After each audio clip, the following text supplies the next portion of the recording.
everybody. Sorry to keep you waiting. My name is George Perkovich.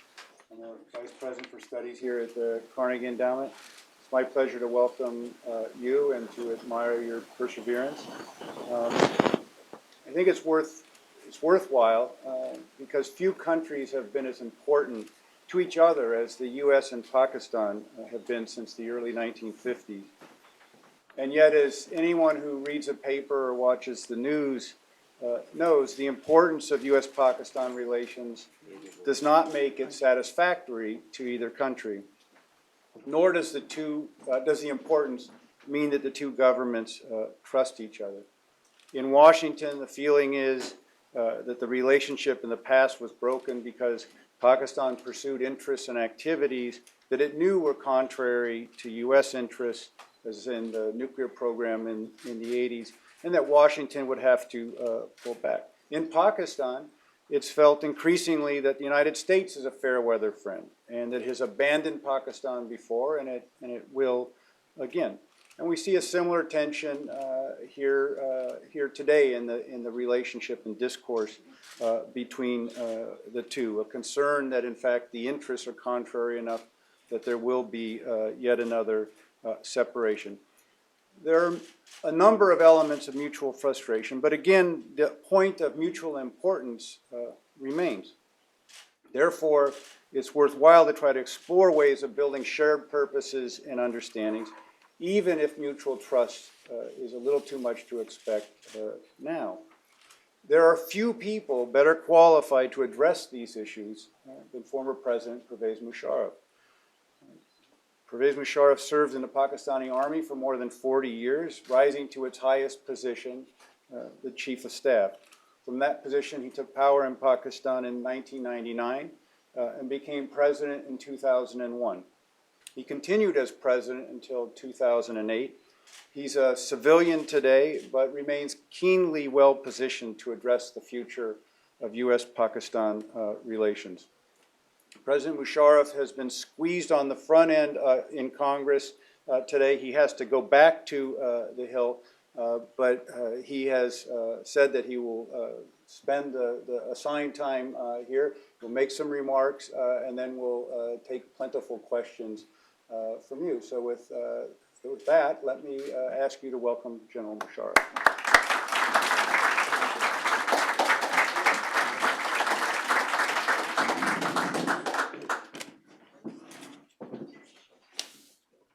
Bismillah ar-Rahman ar-Rahim. First of all, my profound apologies for being late. I was held back at the Hill. Well, with that, may I express my gratitude to Mr. George Perkovich and the Carnegie Endowment for International Peace for having invited me and given me this opportunity of speaking to such an august gathering. Without much ado, I would like to get on to the subject, and I'm going to speak about South Asia, about our region, and about Pakistan. And within that, I must cover, obviously, the United States-Pakistan relations, which have achieved some kind of a criticality at this moment. But talking of South Asia, I would like to start with recapitulating a little bit of history from 1979 onwards, because sometimes our memories are short and we forget about whatever has happened in the region, because that will build the case for what we ought to be doing and what we have now. I will take on the period of 1979-89 first of all. It was 1979 when Soviet Union invaded Afghanistan and occupied Afghanistan. And this created a violation of US policy, which believed in containment of Soviet expansion, and also created alarms in Pakistan, because Soviet Union was trying to get to the warm waters of the Indian Ocean through Pakistan, through balkanizing Pakistan. So therefore, there was a collusion of US and Pakistan interests, and therefore we thought of assisting Afghanistan in fighting against the Soviet Union. And we decided to launch a jihad. Jihad is a holy war. And when I say we, the United States and also Pakistan in the lead role. decided to launch a jihad, a holy war, for the reason of attracting mujahideen, holy warriors, from all over the Muslim world. And may I say, we succeeded in drawing about 25 to 30,000 mujahideen from the whole, from the Muslim world, extending from Morocco to Indonesia. And not only that, we recruited, trained, armed Taliban from the tribal agencies of Pakistan and pumped them into Afghanistan. This continued for 10 long years, ladies and gentlemen, this jihad, the holy war with the United States and Pakistan assistance for the people of Afghanistan. The 2 points that I want to highlight here, which are very significant. Number one, that the elites of Afghanistan abandoned Afghanistan during this period. They came to United States and Europe. And this war against, this jihad against Soviet Union was spearheaded by religious militant groups. This is the one point that we need to understand. The second point is that when the Soviet Union occupied Afghanistan, a year before that, through their own machinations, they deposed the king. Afghanistan was held together through an arrangement called Misaq-e-Milli, which translates into a national covenant, a national agreement between all the four major ethnic groups, the Pashtun, Tajik, Hazaras, and Uzbeks, to live together, stay together, under the sovereignty of the king. But when Soviet Union deposed the king, that glue which held Afghanistan together was no more there. So when we are talking of a political solution, we are talking of creating another Misaq-e-Milli, a national covenant, which will hold the country together, which obviously implies a proportional representation of all the ethnic groups, the major ethnic group being Pashtun. I will talk more about it later. So this much for 79, 89. Then comes the period of 89, 2001. I generally call this as a period of disaster. Period of disaster because the United States somehow decided to change course and abandon the place. They abandoned that place, Afghanistan, without any rehabilitation, resettlement of the 25,000 refugees armed to the teeth and knowing only to fight. This was unfortunate, and also maybe a shift of policy of Pakistan being put under sanctions. We remember, as far as Pakistan is concerned, the Pressler Amendment, which denied all military assistance to Pakistan, and also a policy towards more tilted towards India, a strategic relationship developing with India. So this was a policy shift, unfortunately. And also, may I say, with this policy shift, because of this policy shift, abandonment of Afghanistan, the Mujahideen, 25,000, 30,000 Mujahideen in Afghanistan coalesced and became Al-Qaeda. This Osama bin Laden, Zawahiri, Khalid Sheikh Mohammed are all products of the 80s. So the Mujahideen become Al-Qaeda now. And not only that, in 1996, Taliban emerged. Now, while from 89 to 96, in Afghanistan, about 10 ethnic groups, all were fighting among themselves. They ravaged the country and destroyed the country. Total anarchy in Afghanistan. But in 1996, it became Taliban, who were all Pakhtuns, versus Northern Alliance, who was Tajik, Uzbek, Hazaras. This continued till 9/11. So total ravaging of the country, destruction of the country. As far as Pakistan is concerned, another element started. Freedom struggle in Kashmir, in Indian-held Kashmir, started in 1989. Its impact on Pakistan was that there were dozens of Mujahideen groups which sprung up from our society inside Pakistan, volunteers preparing, wanting to go into an Indian part of Kashmir to fight the Indian army. So therefore, in effect, why I have highlighted these elements is that religious militancy was introduced by us from in 79, continued till 89. Then, having abandoned the place by United States, it continued in a different form, all bodies fighting each other, ethnic groups, Taliban emerged, Al-Qaeda become, and Kashmir freedom struggle, Mujahideen in Pakistan, religious militancy from the east, from the west of Pakistan, from the east of Pakistan. Pakistan became a victim of religious militancy. So therefore, my deduction, ladies and gentlemen, Pakistan is not the perpetrator of terrorism. Till 1979, we were in perfectly harmonious situation. All that happened within Pakistan is that we became a victim of circumstances in the region.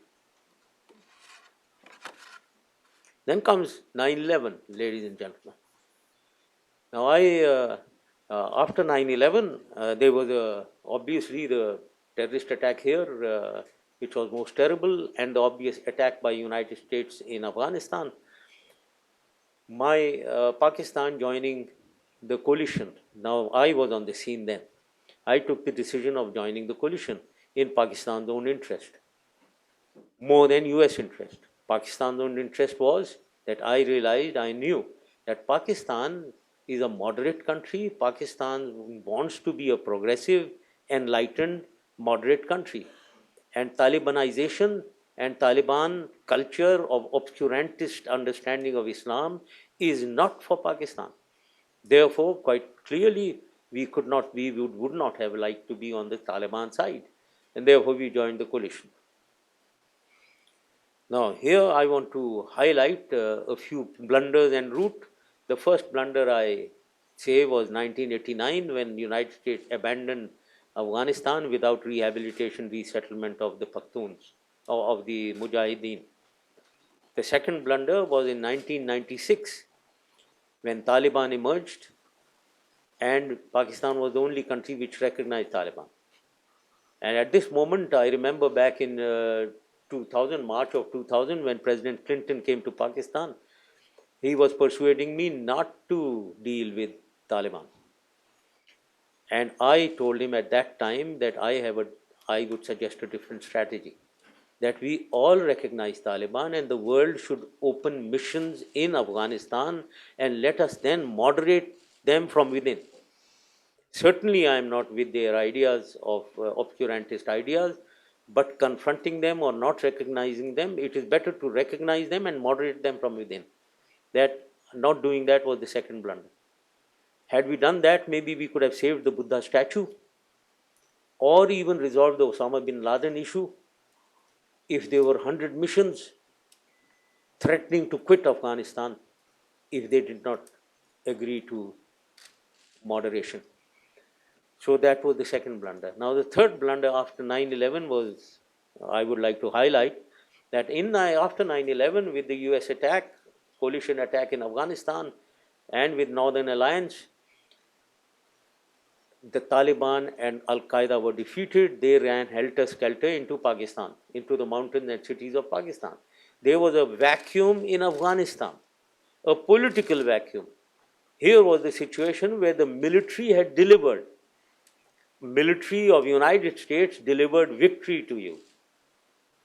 But this military victory had to be converted into a political victory. And political victory meaning that a proportional, ethnically proportional, balanced, legitimate government to be placed in Kabul. Now, this was the time when, from a position of strength, we could have done that.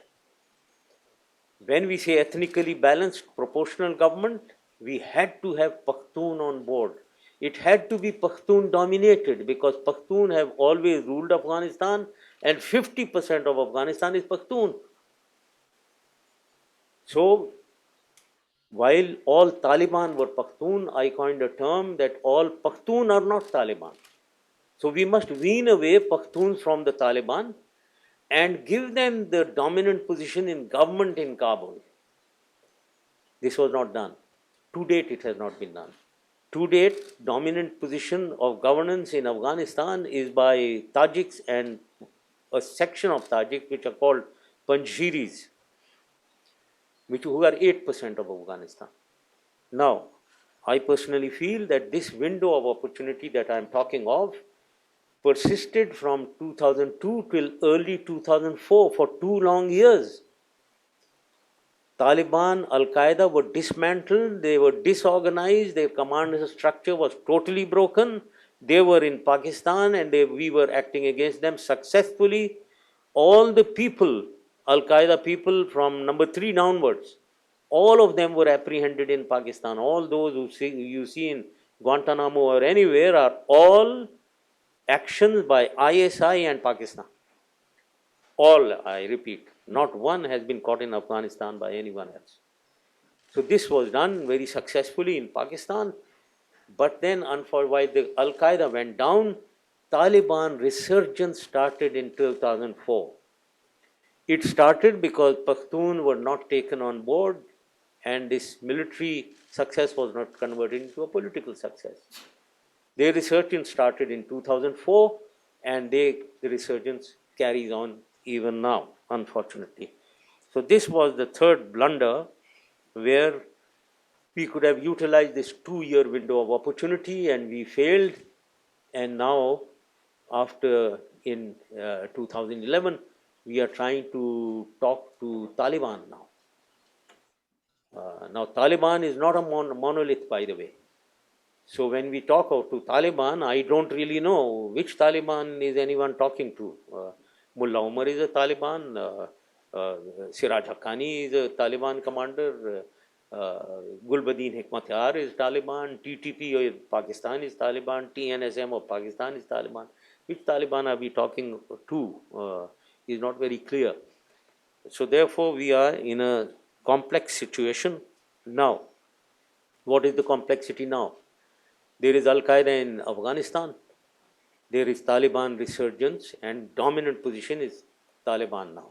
In Pakistan also, there are some Al-Qaeda, but mainly Taliban, Pakistani Taliban, who go across and fight in Afghanistan also, and also harbor Afghan Taliban. The third issue, as far as Pakistan is concerned, they try to spread their Talibanization into settled districts of Pakistan. The fourth issue is that there are mujahideen within Pakistan, the groups which initially were oriented towards fighting Indian army in Kashmir, but they have developed a nexus with the Taliban. The fifth issue is that there is extremism within our society in certain areas. They are rising because they are developing a nexus with the Taliban. So this is the complexity of the situation in Pakistan, which we have to deal with. And each element, whether it is Al-Qaeda, who are foreigners, the military action is the only solution. Taliban of Pakistan, military, political, socio-economic requirement, expansion of Taliban, trying to spread obscurantist Talibanization, force is the only requirement. Mujahideen, orientation towards Kashmir, now involved with Taliban, resolution of Kashmir dispute, and also political action is the requirement. Extremism in our society, a long-term strategy of education, of enlightenment, of economic welfare is the issue, poverty alleviation. So this is the complexity of problem Pakistan faces. But I would be remiss if I did not point out what is there in India. There is Mujahideen activity in Kashmir, but there is a rise in the extremism in Muslim youth in India. And that is what Indians should realize themselves. The last bombing attacks in Bombay, the finding in India is that they had been by local Mujahideen. So there are local Mujahideen in India. What is the reason? Whether the reason is unequal treatment of the Muslims or their sense of alienation or whatever, it is for Indian government to find out and rectify. Because there is a tendency to develop a nexus of all these people with extremists in Pakistan and all that. Then, as if this is not enough, ladies and gentlemen, there is an ETIM, East Turkestan Islamic Movement in China. They have, many of them have come into our tribal agencies and Afghanistan to join hands with Al-Qaeda. Then this is not, as if this is not enough, there is Akim, Al-Qaeda in Islamic Maghreb, Algeria, Mali, Al-Qaqqab, Al-Qaeda in Arab Peninsula, is Yemen and Somalia. the Al-Shabaab in Somalia, all trying to have underground nexus. Now this is the complexity of the situation. I don't want to create a doomsday scenario here, but certainly this is the complexity, and we must understand the entire complexity of the situation. Now within this, Pakistan-United States relations are terrible. They are at the lowest ebb. It's the most unfortunate thing, because I say it is unfortunate because we have to have commonality of thought and action if we want to defeat terrorism and extremism, or if we want to combat terrorism and extremism. Now, one thing that I want to highlight here with full conviction, that one is this, one has to look at the strategic plane in Pakistan. What is Pakistan's policy? What is Pakistan's overall strategy and direction as far as terrorism and extremism is concerned, or Taliban and Al Qaeda are concerned? Certainly, it cannot be pro Taliban, pro Al Qaeda. Why can't it be? Because Pakistan army has suffered over 3,000 dead. Because the same ISI, the much maligned ISI, has suffered about 350 operatives dead, killed through suicide bombings. By whom? By Taliban, by Al Qaeda, the same enemy. And this much maligned ISI, may I also point out that this is the same ISI which has saved many lives around the world by unearthing a lot of plots. The major one which ISI unearthed was in 2005, when 10 airliners were on transatlantic flight were to be bombed. And it was ISI which unearthed it. And this issue of the containment of liquid, now that the rules that the airlines follow, that you cannot have 3 milliliters or something, 3 liters more liquid in your hand carry, is because of that. Because they were going to blow them up with liquid explosives. Who did this? ISI did it. So why I want to highlight, please, ISI is much maligned today, that they are the rogue elements. So therefore, is it possible that strategically they are pro-Taliban, those who are killing us? 35,000 civilians have died. This doesn't stand to logic.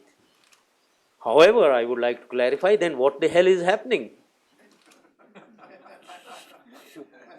So we must understand there is a problem at the tactical, at the modalities, at the handling of situations, at the dealing with situations. There may be a misunderstanding, there may be a difference of opinion. But anyone who tries to convert this tactical mishandling and difference of opinion to reflect or to cast aspersion that ISI and army at the top level by design are facilitating, abetting, encouraging, arming maybe the Haqqani group to go across and kill United States soldiers and bomb US embassy, I think is divorced from realities, ladies and gentlemen.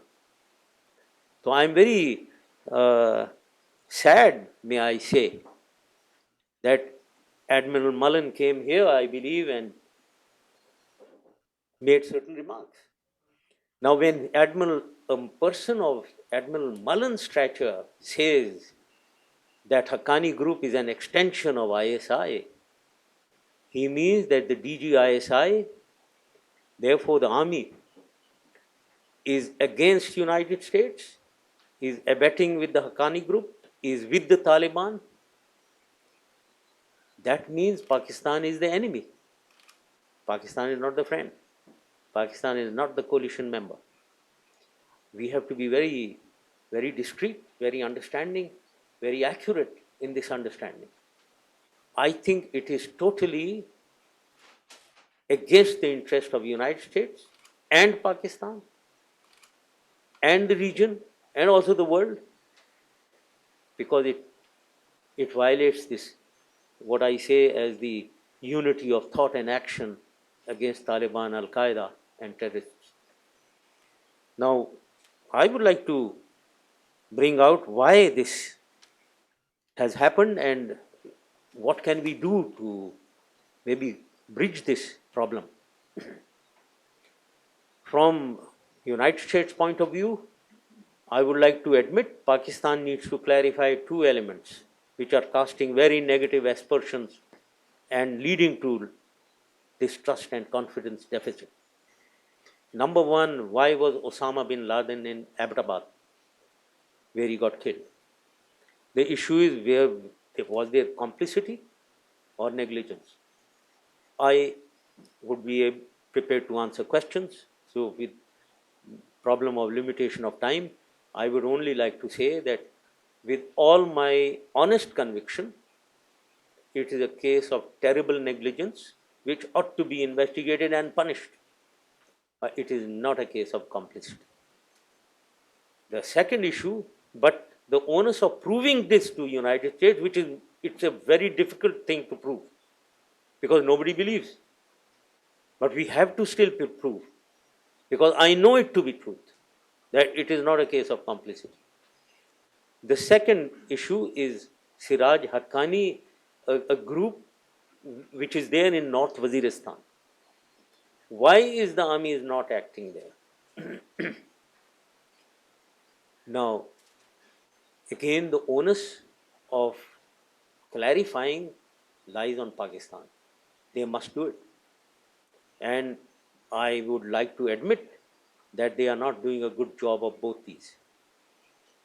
They must prove to the world and to United States, is there a problem? Do they have a different strategy to, as far as Siraj Haqqani is concerned?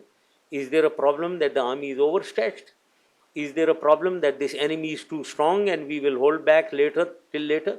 They have to clarify why. But I would be remiss if I did not point out that there are some areas where United States should also understand Pakistan's sensitivity and also give comfort, I would say, to Pakistan. Number one is United States has decided to leave in 2014, leave Afghanistan.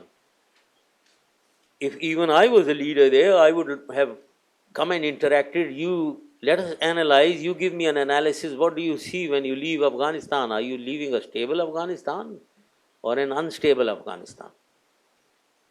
Because based on that, I in Pakistan will have to take my own countermeasures. This is very important. If we leave Afghanistan in an unstable condition or not a fully stable condition, when I say fully stable militarily and politically, then I presume there are two possibilities. This is my personal analysis.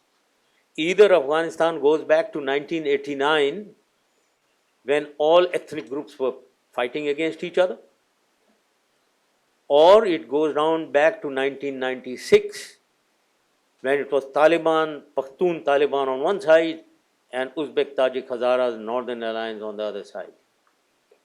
In both cases, Pakistan has to fend for itself, and there is a different strategy required to deal with each because its direct influence, impact, negative impact, adverse impact will be on Pakistan. So any leader in Pakistan must think of securing Pakistan's interest. So I think it's for United States to sit down with Pakistan and discuss these issues very seriously. The second element which needs clarification, and I know there are a lot of Indians maybe sitting here. Unfortunately, yes, indeed, he's a good friend of mine. And may I say, my bluntness doesn't mean that I'm very unpopular in India. I'm reasonably popular in India. You were born in India, sir. Yes, I was. Yes. You have But Indian blood, like me. well, yes, I admit. Yes, indeed. Yeah. Well, that is why I say that India and Pakistan must have peace. I'm a strong, very strong believer. We must have peace. Now, India is trying to create an anti-Pakistan Afghanistan. This is most unfortunate. And I am not saying this because I have some Indo-centric and I am anti-India. I know this through intelligence. I know this to be a fact. Today, and just to give you one proof, today in Afghanistan, Afghanistan's diplomats, the intelligence people, the security people, the army men, all go to India for training. I, in my time, was bending backwards, offering to President Karzai to send them to Pakistan. All our training institutions open, free of cost. Not one till date, to date, has come to Pakistan. Now they go there, they come back, they get indoctrinated against Pakistan. And may I say, over the years since our independence, Afghanistan always has been anti-Pakistan because Soviet Union and India have very close relation in Afghanistan. And the intelligence agency KGB, RAW and CUD of Afghanistan have always been in cooperation. I am talking since 1950s. So we must not allow this to continue, because then one must not grudge if Pakistan orders ISI to take countermeasures to protect its own interest. So I think this needs a rapprochement certainly between India and Pakistan, and rapprochement also between the two intelligence organizations, the RAW of India and ISI of Pakistan, because they have been on a confrontationate course all through since 1950s, harming each other.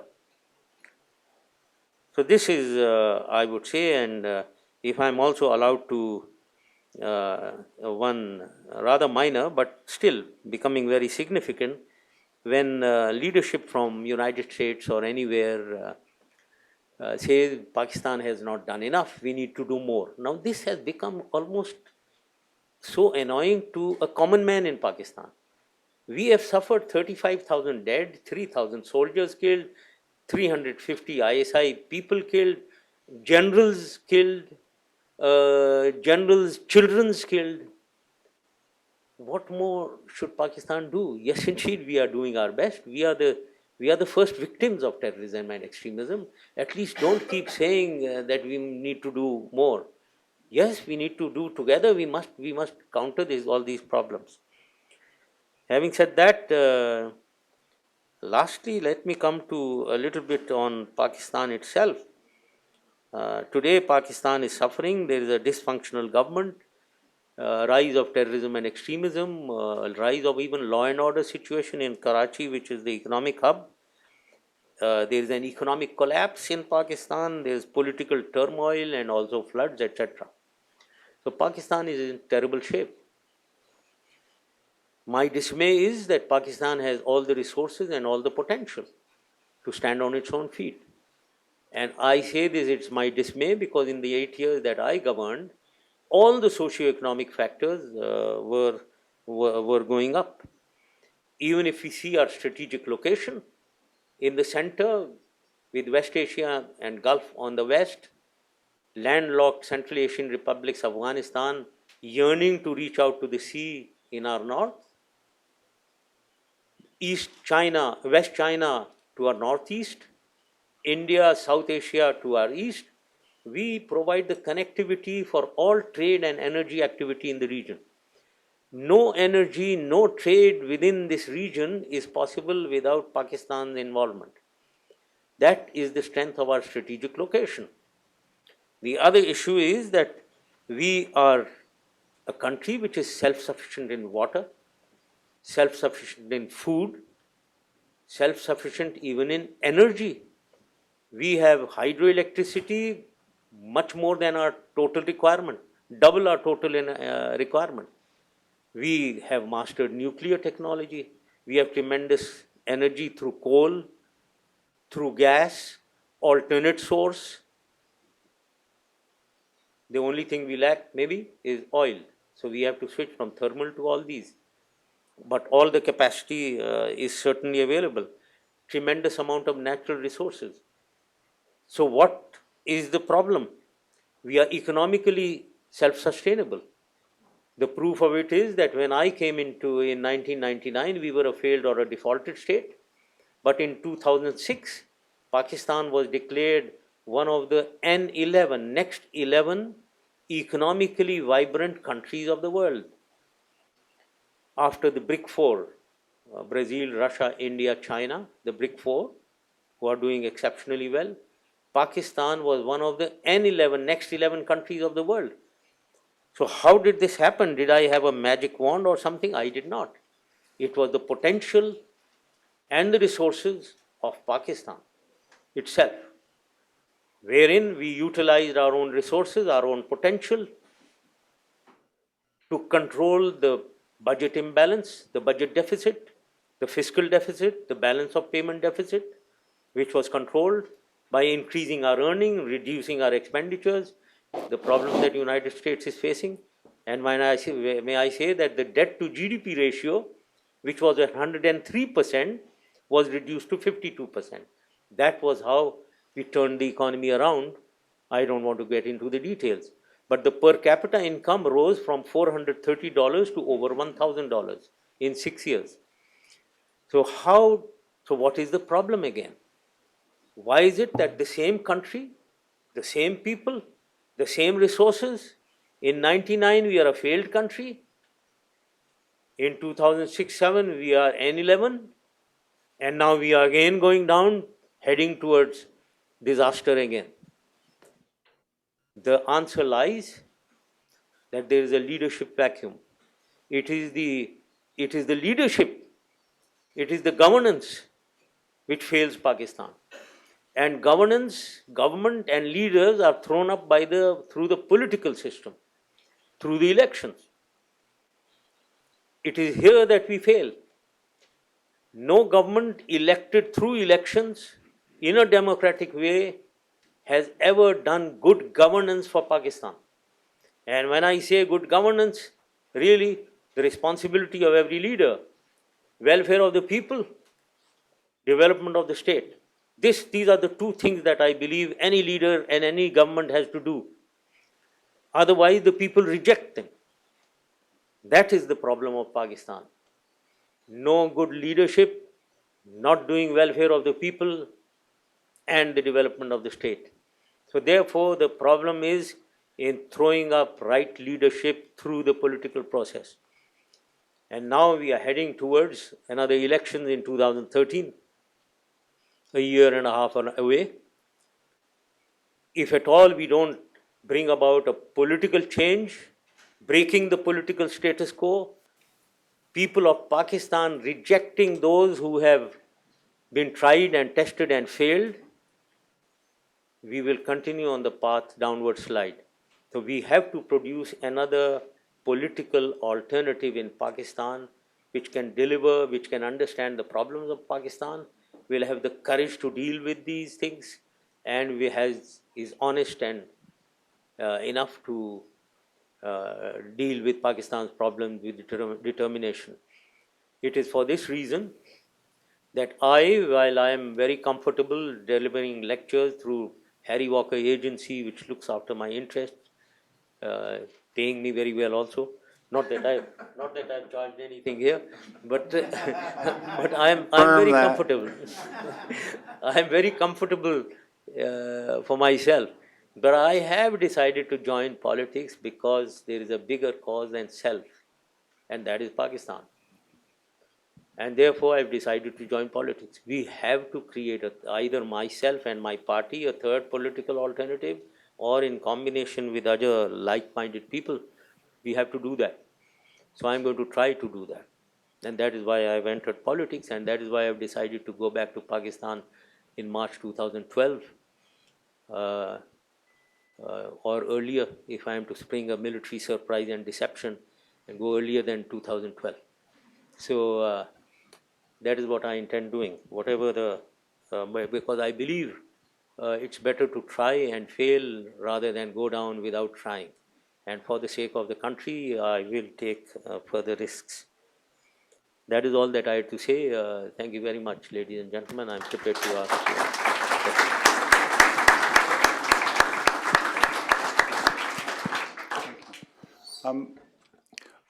We're going to take questions now. When I call on you, we'll try to bring a microphone and then just please briefly say who you are. Let's start with this lady here in the fifth row, and then we'll come over here. So get a mic to each of them, and great, please. My name is Aisha Khalid. I'm a TV reporter with Voice of America, broadcasting to Pakistan. My question is that few days ago on one of our shows, VOA's shows, English language show, you said that democracy is a mindset and that you did a lot of things which were pro-democracy. My question is, why has your party not been able to attract support from Pakistani public so far Right. in this context? Right.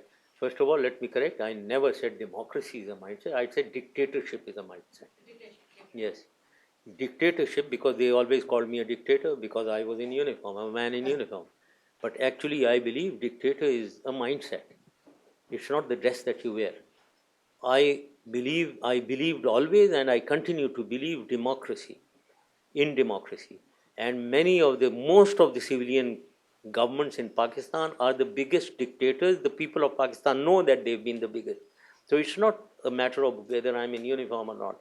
I did so much for democracy, for nurturing democracy. And democracy, I do believe, does not start and end at having elections and a political government. It starts from there. How you govern is the essence of democracy. And that is what I did. Through empowerment of the people, empowerment of women, empowerment of minorities, freedom to the media, that is democracy, and I did all that. So therefore, I'm a strong believer in democracy. Now coming to your next question, why do the people are not in support? I would be mad if I go back without people's support. Obviously, I know how much support there is and how much there is not. I am keeping a pulse, and certainly there is support. Do you know my support in 2007, March 2007?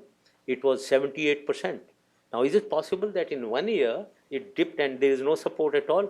There is always a support. When I resigned from my presidentship, many people were crying in Pakistan. The 6 cameramen who were filming me or recording me, 4 of them were crying right in front of me, and it was a great distraction because I was speaking at that time. So let me tell you that there is support for me. There is certainly support for me in Pakistan. However, if I am to believe today that there is so much support that I'll win in the next election, I'll be too naive. So I am a realistic person. I am a realist. While must not overassess myself, I must not underassess myself also. So I try to carry out my own self-assessment.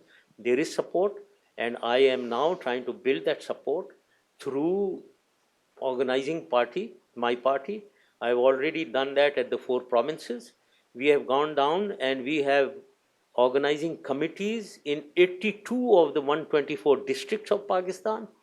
And I have now told them to go down to 350 tehsils of Pakistan and to the 6,500 union councils of Pakistan. In 1 year, the achievements that I have done internationally in United States, UK, UAE, Canada, and internally in Pakistan, I think nobody else has done from scratch with a new party in place. So let me assure you, I am giving it a good try. I can never be sure that I'll develop that kind of support that I'll win alone, but I'll give it a good try. My name is Judd Harriet. I'm a documentary filmmaker. When you are elected president in 2013, will you take a new approach towards the problem, the festering problem in the Vale of Kashmir? Will you take a new strategy to try to resolve this with India? I'm referring now to the activities of Jaish-e Mohammed and Lashkar-e-Taiba. Will you make efforts to bring these two under control? Yes. Thank you very much. Well, thank you very much when saying when you get elected, which means you are sure I'm going to get elected. Yeah, you will be, yes. Okay. So I thought you should have said if I get elected. No, Well, when you are. Thank you very much, sir. Thank you very much for all your confidence in me. Well, on Kashmir, yes, indeed. I have, let me say that it was a passion with me to resolve disputes and bring India and Pakistan closer. it was in my time that there was so much of interaction, people to people interaction, that when we had a cricket match between India and Pakistan at Lahore, which was the hub of cricket and which has been quite anti-India, the people of Pakistan were cheering the Indian team. For the first time, it was unique. It was because I was encouraging the Indian team. I met them and I was encouraging this interaction. Now, the issue of Kashmir has to be resolved. Other than that, there is Sir Creek and Siachen also. They are minor. I think we took them to a stage, myself and Prime Minister Manmohan Singh, that they can be signed yesterday. It just needs leadership decision, sign it and finish it off. Kashmir is the problem. We had moved forward on Kashmir because of certain 4 parameters that I laid down. It was my thinking: demilitarization, graduated demilitarization, giving maximum self-governance, having an overwatch mechanism of India, Pakistan, Kashmiris, and also making the line of control irrelevant through opening routes, 6 routes for trade and people to people movement. So we were moving forward on these lines. We need to do that again. So I don't have to reinvent the wheel. I'll do it again. Because I believe in peace, because it is to the advantage of India and Pakistan, socio-economic advantage of both the countries. So therefore, I am for peace. Now, when we talk of Lashkar-e-Taiba, Jaish Muhammad, Hizbul Mujahideen, I had banned Jaish Muhammad and Hizbul Mujahideen, both of them, in my time. Lashkar-e-Taiba is a problem area because they have great public sympathy. They need to be dealt with in a sensitive manner. But yes, indeed, we will pull the rug from under their feet if we resolve the Kashmir dispute. The dispute is over. What are you doing? Pack up and go home. And so we'll be able, but it's easier said than done. We need to handle them with care because they are very well organized. As I said, public support. When we had the earthquake in 2005, their branch organization called क्या थी इसका नाम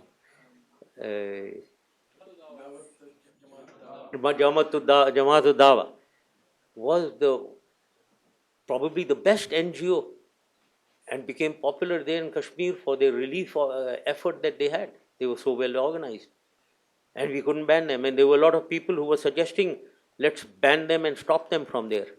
I said, if we do that, and if God forbid, one of the Chinook helicopters, which were, I call them the angels of mercy, if they shoot one of them down, no relief will be possible in that area without the American Chinook. So let's go along with them. We have to handle these things with understanding and with care. And we would like to do that again. General, I'd like to follow up on the Kashmir question, because there was a lot of progress made in the back channel with India during your time. But what you said about, and others say about now, the importance of Afghanistan and the great concern that Pakistan has about India's role in Afghanistan, even if you then somehow formalize an agreement on Kashmir, where would this Afghan concern then fit in the overall relation? Isn't that gotten more important in a way? Yes, well, I personally have always been believing that interstate relations are more to do with interpersonal relations between leaders. And very proudly can I say that why was there so much trust and confidence between the United States and Pakistan when I was there? That was because I had excellent communication and interpersonal relations with President Bush and Colin Powell. I had, day before yesterday, I went for coffee with Colin Powell to his house, and we used to speak to each other very, very regularly. I could pick up the phone and talk to President Bush, which I used to. Now, this is the interpersonal relation. On Pakistan-India, I developed very good interpersonal relations with both Prime Minister Vajpayee and Prime Minister Manmohan Singh. May I also add, without any reservation, that I found both of them to be very good people. I found both of them very flexible, very sincere to reach peace, and we were moving forward. Now, with this relationship, I am sure we can address all issues. What I said about Afghanistan is certainly with full knowledge. Otherwise, in an audience where there are Indians sitting, I would not have mentioned anything which was in doubt. I know this is happening. So this is unfortunate. But if the two leadership have relations, I am sure we will be able to address them to the common good of everyone. I think it is doable, but we need to address it. Yes, indeed. But it needs all three to have developed an understanding: Pakistan, Afghanistan, and India. This lady here, and then I got to go back and forth too. So there's right by, yeah, there. Yeah. Go ahead. Sorry. No, right here. Go ahead. Nancy Baer with the Pakistani Spectator. My question today is regarding Nawaz Sharif.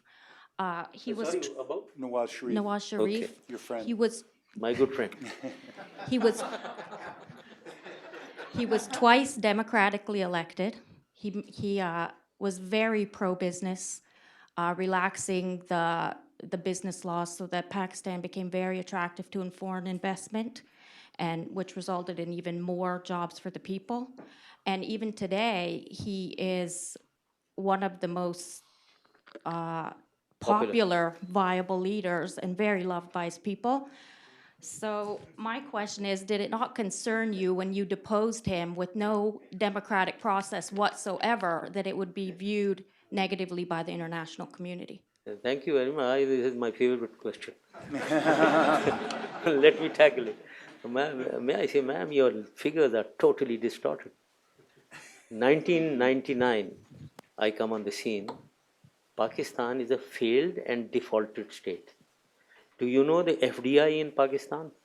$400 million. This is the investment coming to Pakistan. And do you know where we took it? $8.4 billion. Do you know our exports or stagnating? Do you know our revenue collection? Our revenue collection was at 408 billion rupees. Do you know where we took it? 1 trillion rupees. So this is the performance of Nawaz Sharif. The joblessness, poverty, do you know? And the poverty was at 34%. We brought it to 17%. And these figures are not ISI figures, by the way, United Nations figures. So please find out from United Nations whether this is true. And you are talking of a person who did this. I'm amazed that you, please correct your figures. And don't believe me. Go and find out. On each. Now I'm not saying anything. Go and find out about industry. Where was telecommunication in Pakistan? We had 2.9% teledensity, only 5 or 600,000 mobile telephones. Do you know what it is now? Our teledensity is over 70%, and there are 80 million mobile telephones now. So this was his performance, and it was his government of 3 years. And do you know what people were doing? Because I was the army chief then. They were all coming to my office and telling me, when are you going to take over? When Pakistan finishes? This is what they were telling me. So please understand what was happening in Pakistan. And now, coming to the second part, that he is a very popular man. Well, yes, indeed, let me admit that the man, when he came back, when Benazir came, she got assassinated. We had to get him back. He gained in popularity. Yes, you are right to that extent. He had gone up in popularity. But then, with the wonderful governance that they are doing in Punjab province, the biggest province, where there are power outages for hours at end, villages get only 2 hours of electricity, and there is total misgovernance in Punjab, there is a sharp decline in his popularity. He has no base in the 3 smaller provinces, that is Sindh, Frontier, and Baluchistan. In Punjab, in South Punjab, he is almost out. So his base is North and Central Punjab. So I mean, I could talk for hours. Let me cut it down. He is not as popular as you think. Thank you. And also, may I say, I call him a closet Taliban. he appeases extremists. There are extremist groups in Punjab who are now his political partners. So he will be a bigger disaster if he, God forbid, comes in governance. I am very sure he will never, if he comes to governance in Pakistan. Bigger disaster than the present situation. And we will be happy to host a debate between you and him here in Washington if you like. Let me assure you, On the record with let that. me assure you, he will never come. I know. I stand. You call him, I will sit here right before and let him answer. Wait. All right, I'll call on you, but we're gonna have, it'll get fun. I call on Thank this you. gentleman back Thank you, there. Professor Berkowitz. Good afternoon, sir. My name is Nissim Rubin. I am with the American Jewish Committee, and we were privileged to give a donation of $50,000 during the Pakistan earthquake and partner with the American Association of Physicians of Pakistani Origin and the Washington Hebrew Congregation to send 100,000 kosher meals to the earthquake-affected area. And in recent years, we have reached out to the Indian American community, tried to reach out to the Pakistan American community. Sir, when you were... Which community are you talking about? I'm the Indian American and the Pakistan South Asian communities. Sir, when you were president, your foreign minister, I believe Mr. Kasturi, met with the then Israeli foreign minister, Mr. Silvan Shalom, in Ankara, trying to open, because, India has traditional strong ties for the Palestinian cause, strong ties with the Arab world, and now growing relations with Israel. And the Israelis and many American Jews saw Pakistan as a bridge between Israel and the Jewish world and the Islamic world. And sir, you also attended a kosher dinner. Is there a question? I'm sorry, Jewish leaders. So you attended a kosher dinner with Jewish leaders in New York.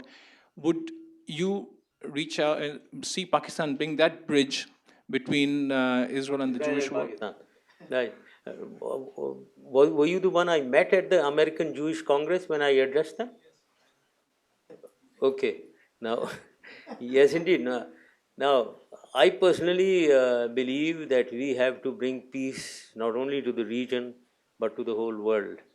And therefore, I even started a strategy, an idea of enlightened moderation, which I proposed at the OIC summit in Kuala Lumpur, which is a double pincer or two-pronged strategy. One prong to be delivered by the Muslim world, reject terrorism and extremism, go on the socio-economic path. And for the West and United States, the prong to be delivered, solve political disputes which bedevil Muslim world and also assist in the socio-economic development of Muslim world. Now, within this strategy, I personally believe that we must have peace. If we want to have peace, we have to resolve the Palestinian-Israeli dispute. This holds the key to Al-Qaeda and all this activity of Hezbollah, Hamas, Al-Fatah, etc., and also even maybe Al-Qaeda, they are mainly politically indoctrinated or motivated people, those who carried out the 9/11. Who were they? They were probably people who were antagonized at this Israel-US relations and anti-Palestinian attitudes around.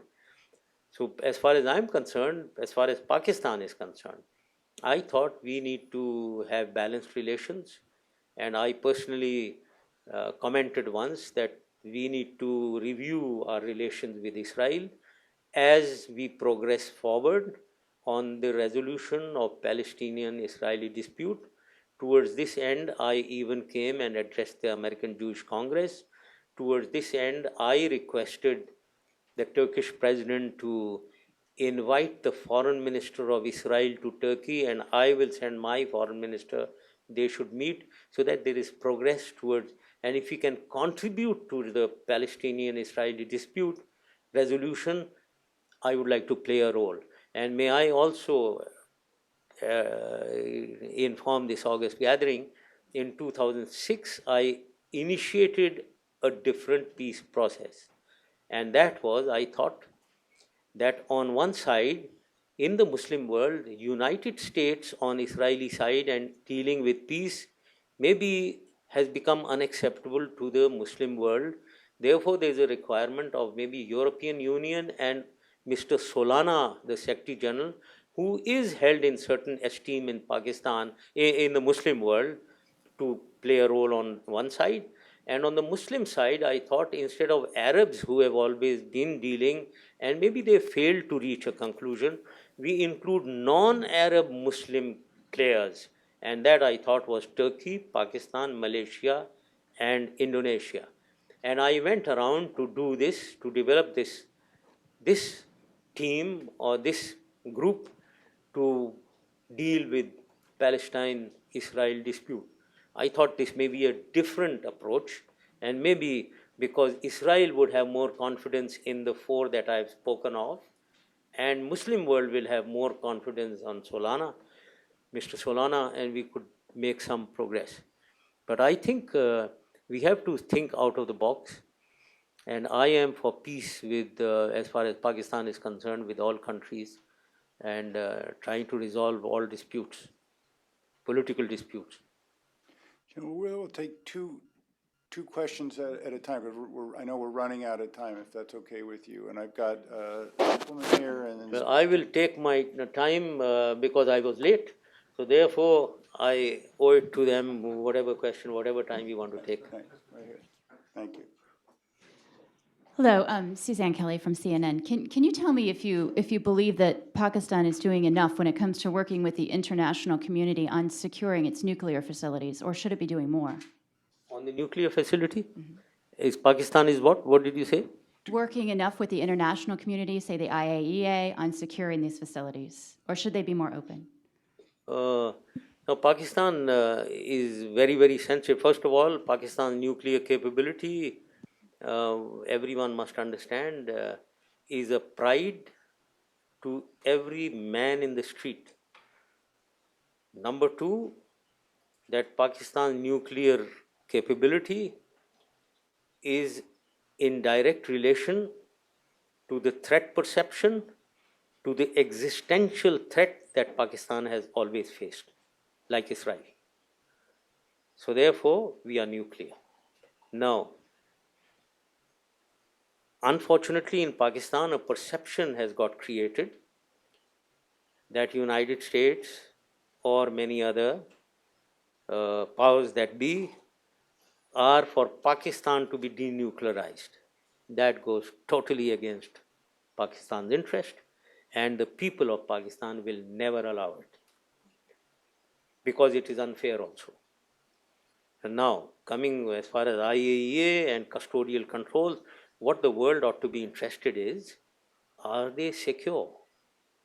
Yes, indeed, it is unfortunate for Pakistan that there was proliferation by an important personality like Dr. A.Q. Khan.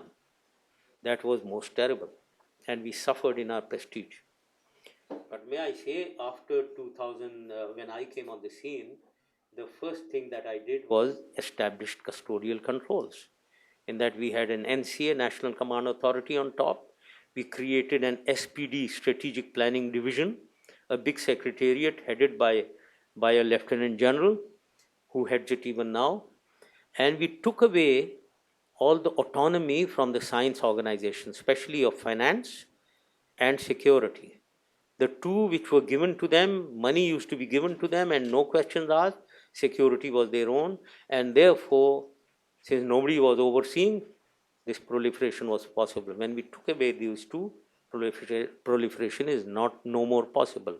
And then, while all these assets were held by the science organization at that time, I took over those assets and I created an Army Strategic Force Command, a strength of about 20,000 of men of the army. It is a corps of the army with 2 divisions, with a number of brigades, with a number of regiments who physically hold all our assets. So they are no more. While the development is by science organization, the holding is by the army. And the army has dispersed them and put them in places where nobody can access. And may I also add that a lot of misperception is there that when India and Pakistan were on a confrontation course in 2002, so they used to ask me, your finger is on the button and nuclear button and all that. There is no finger on the nuclear button in India-Pakistan context. It's not like Warsaw Pact and NATO. In our case, thank God, including India, our weapons are not mated. in that the bomb is separate and the missile is separate. Even during the confrontation, they were not mated. So there is nothing like an impulsive man pressing some button and like in NATO and Warsaw Pact scenario, where you have to maybe react in seconds. That is not the case. So let me, for this long answer, let me say that Pakistan's nuclear capability is our existential requirement. It is the pride of Pakistan.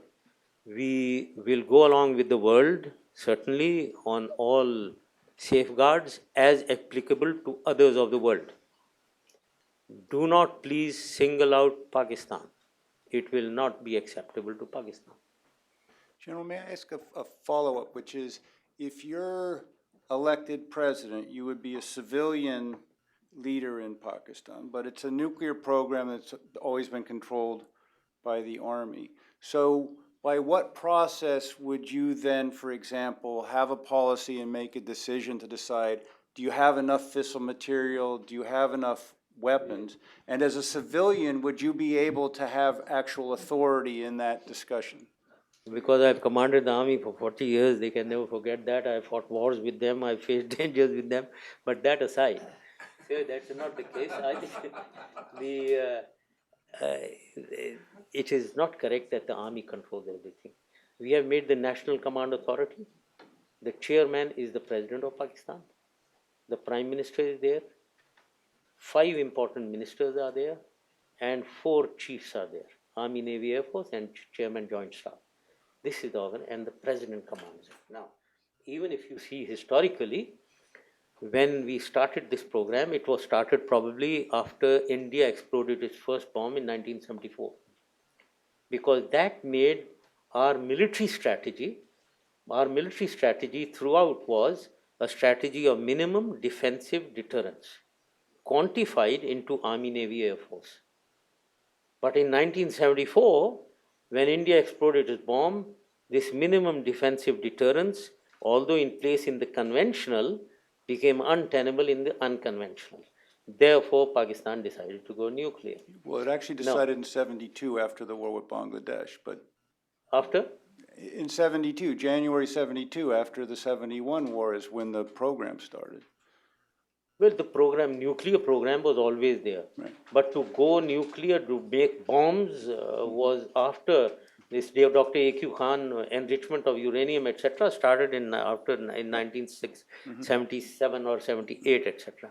Now that was, now at that time, since secrecy was required, it was under the President of Pakistan, who happened to be also a military man, General Ziaul Haq. But when he died, it was a civilian president, Ghulam Ishaq Khan, who was overseeing, but then he used the army commander, army chief, to assist him. So it has been, the course has been following a normal course, but it is not that the army chief is the boss of Army Strategic Force Command, who hold the weapons. But the development, etc., is very much through the Strategic Planning Division, which is headed by a Lieutenant General. He's a retired Lieutenant General now, right. But it is overseen by the NCA. So I think this is the best practice that we acquired from the world, and that is what we've done. And I did this in 2000, by the way. I take credit for that. I know you did. Thank you. This gentleman here, and then Seema back there.